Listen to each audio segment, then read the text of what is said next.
Hello,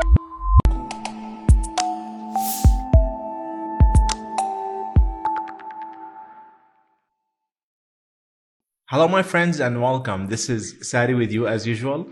This is our 10th session for us together in our preparation for the theory exam in the Netherlands. Today's session is among the easy ones. We are going to talk about parking and stopping, so let's get to it. So first, let's discuss stopping. Stopping is what we mean in Dutch is the stilstaan. And let's check some cases where we are not allowed to stop. By now, you should remember this sign. This road sign is telling me that no parking and stopping is allowed on this road. So, of course, I'm not allowed to stop my car even for a few minutes when I have this sign available on the road.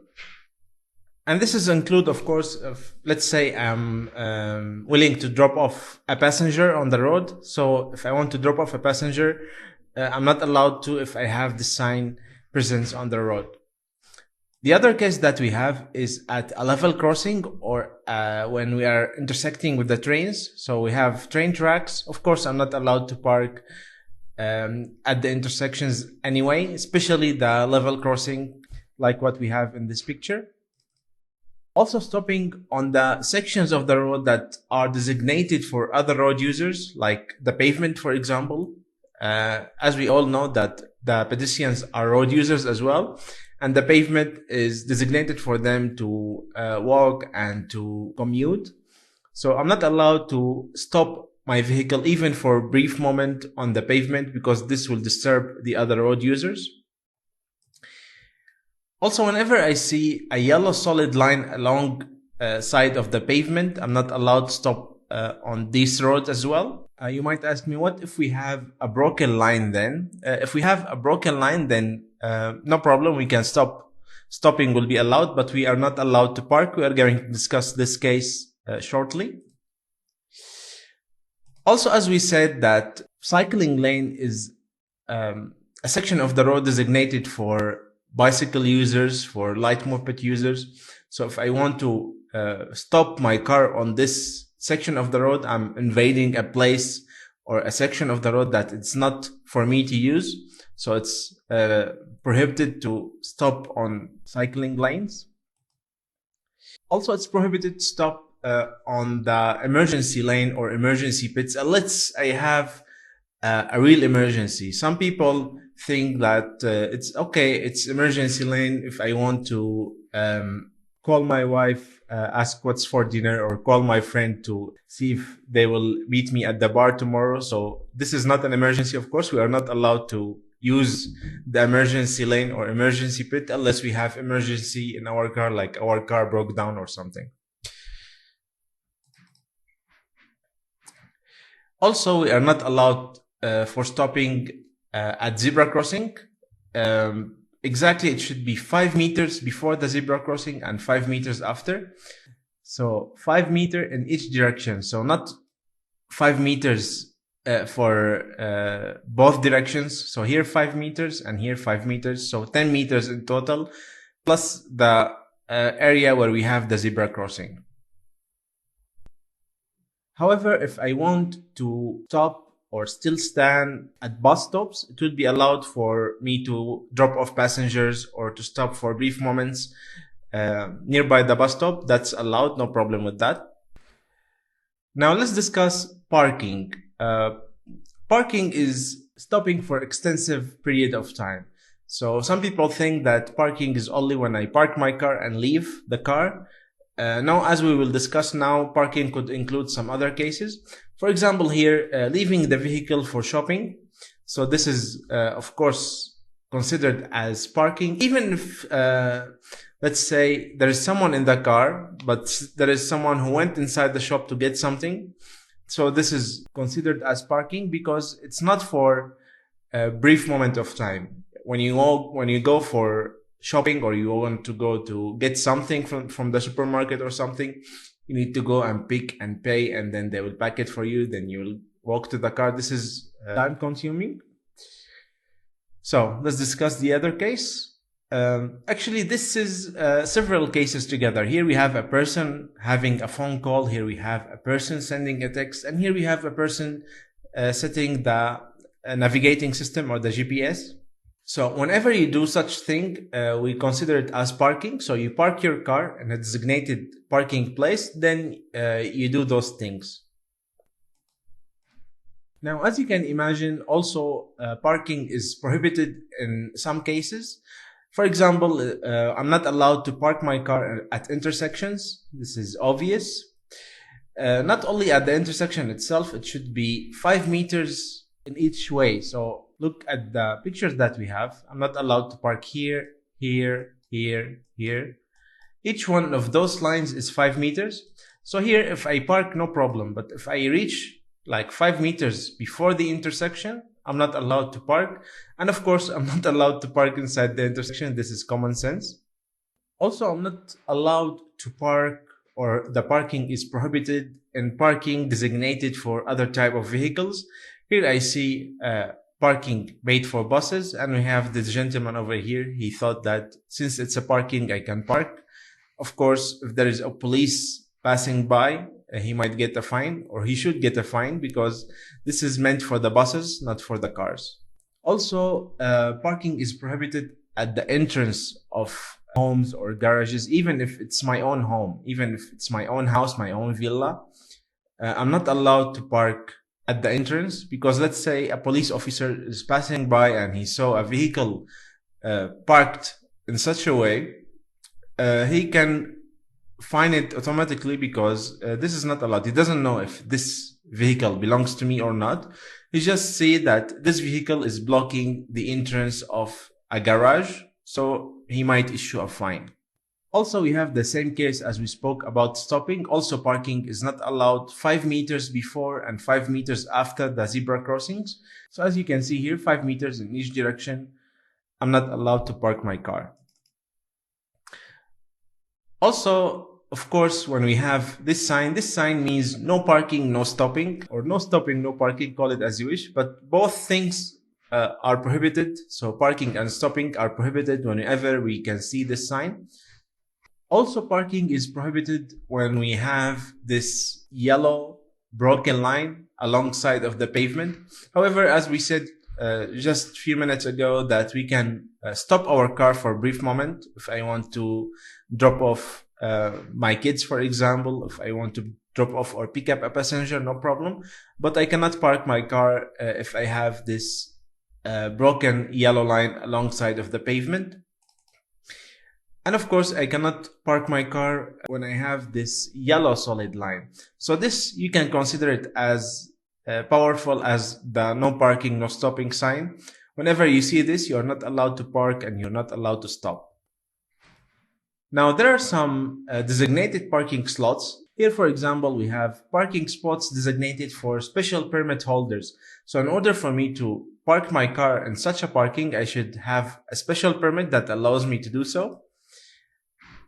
And we have this parking here designated for vehicles on more than 2 wheels, and it's prohibited for other type of vehicles. So let's say I'm driving a motorcycle, I cannot use such a parking. If I'm driving a tricycle, however, it has more than 2 wheels, then I can park my tricycle. However, if I'm using like a moped, a bicycle, a motorcycle, I cannot use such a parking.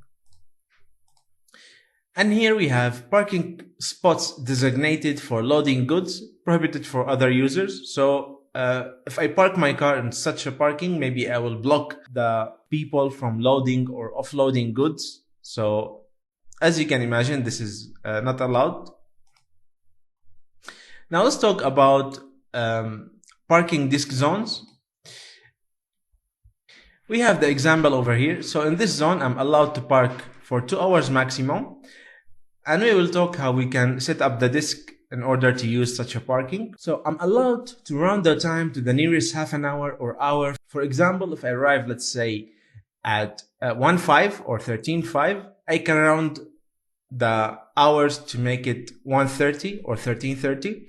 If I arrive, let's say 13:35, then I can round the time for half an hour to make it 14 hours or 2 p.m. So always we have this 25 minutes, like half an hour, to round the time to our side. When the blue line is on the pavement, you must at this position mark the start of the parking, meaning whenever I have a blue lines making the parkings, so this means this is a parking disk zone and I have to mark my timing. I should use the disk and set up the time that I arrive.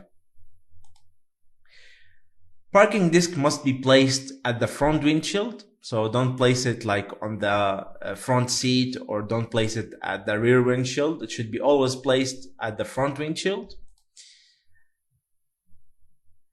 And we are not allowed to renew the timing. So once I use this parking, I'm allowed to stay maximum for 2 hours. After this, if I want to renew the parking, I can change my zone or change my place. Then it can be considered as I'm using a new parking. Also, using electronic disk is not permitted, so it should be always analog disk. Why is this? Maybe the electronic disk can cheat, so maybe you can change it remotely, or maybe it will set off by itself, like each half an hour it will change the numbers by itself. So that's why the electronic disks are not allowed, and you must use analog disk. Now let's talk about towing. When you cannot drive your vehicle and you have to tow it, so you must take the following into consideration. First, it's wise to avoid highways when towing, of course, because you are towing a car. Both cars cannot reach to high speeds and it will be difficult to maneuver. So avoiding the highway would be a wise decision. For example, let's say I have 2 cars and one of my cars broke down. I want to take it to the mechanic. Can I drive my car and put my 10 years old child in the other car? I cannot, because both drivers must have a valid driving license. The main responsibility is on the driver of the vehicle towing the other vehicle. So in this case, the responsibility in case something happened falls onto the driver in the orange car. The maximum distance allowed between 2 cars is 5 meters. So any number between 1 and 5 is allowed. So 2 meters is allowed, 3 meters is allowed, but the maximum is 5. Something very important, when engine fails, brakes and other mechanic systems like the steering become stiffer, because when the engine is running, there are pumps that pump the oil into the hydraulic system for the steering, and there is the brake boosters. Those are all powered when the engine is running. So when the engine is off, when the engine is not running, controlling the car will be much more difficult. So you should take this in consideration. Now, all cars involved in the towing, so both of those cars should have the hazard lights on. Let's say there is electrical issue here, then of course, let's say the battery is dead, then this driver might not be able to turn on the hazard light. So he should be always aware that driving at night won't be possible, or driving like in scenarios where other drivers won't see him, like in a foggy weather or something. So in normal situations, all cars should have the hazard lights on. And as I said, today's session is among the easy ones, and I think you will be able to answer all the questions. There is nothing so difficult in today's session. Here we have a question: what do the yellow lines mean? The yellow lines mean in this scenario that I'm not allowed to park and stop. So it's pretty much identical to the sign that we spoke about. So no parking, no stopping. Whenever you see a yellow line like this, it's has the same power as the no parking, no stopping sign. Is it allowed to still stand here? And the answer, of course, is no. Since we have this sign over here, we are not allowed to park or stop our vehicle on such a road. You stopped here to drop off items of the vehicle. Is this allowed? Now, here we have this gentleman over here driving this blue car, and we can see a solid yellow line on the side. The solid yellow line, as we just said, means that no parking, no stopping, and in such a scenario, this is not allowed, of course. Now here we have this example, is parking is allowed here? And here we see that parking is not allowed. But under this sign, we see a sub panel. So maybe the parking is allowed for a certain period of time. So maybe you can park from maybe, let's say, 9 in the morning till, I don't know, till 3 in the afternoon. Otherwise, you cannot park. So always you have to check not only the sign, and so you have to check the sub panel as well. But let's assume that here we have just the no parking sign. If we have only this sign, it means that parking is not allowed. However, if there are some exceptions, you have to read the exceptions very well and see if you are allowed to park or no. Now, in the next example, here we have, you stopped here to drop off a passenger from your car. Is this allowed? As we can see here, we have a broken yellow line. So this means that stopping is allowed. So I'm allowed to stop to drop off or pick up passengers. So no problem with that at all. Now we have this scenario, you stopped here to drop off a passenger from the car. Is this allowed? And we can see that we have a zebra crossing, and this driver over here stopped at the zebra crossing. This is not allowed, of course. Now in this case, we have car next to a bus stop. You stopped here to drop off a passenger from the car. Is this allowed? Of course, I'm allowed to pick up and drop off passengers at the bus stop. In the next picture here, we have a sign telling me that this is a highway. Here I have, you stopped here to drop off a passenger from the car. Is this allowed? Of course, this is not allowed because in any case, passengers or pedestrians are not allowed to walk on highways. Even if they are allowed for any case, I'm not allowed to use the emergency lane unless I have an emergency. So this is not allowed, of course, this is wrong. And this is pretty much it, my friends. Thank you very much for watching. See you in the next one. Don't forget to check our social media to reach us whenever you have a question. See you in the next one.